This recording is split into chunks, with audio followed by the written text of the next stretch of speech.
આપવામાં આવશે. મારસા કોમ્પ્લેક્સ ની અંદર ત્યાં બજારની વચ્ચે રોડ ઉપર વાહનો પડે છે એમને સૂચના મળેથી 5 મિનિટ બાદ મેમો ઇસ્યુ કરવામાં આવશે. પછી કોઈ પણ પ્રકારનો તર્ક દલીલો ચાલશે નહીં કે કોઈ પણ પ્રકારનું બહાનું ચલાવી લેવામાં આવશે નહીં.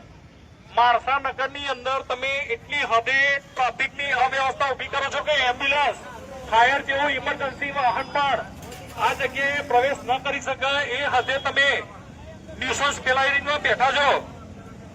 ગમે તેવી ઇમરજન્સી હોય તો પણ આ રીતે રોડ વચ્ચે વાહન પાર્ક કરીને બિલકુલ જવાનું નથી. નોંધ લઈ લેવી.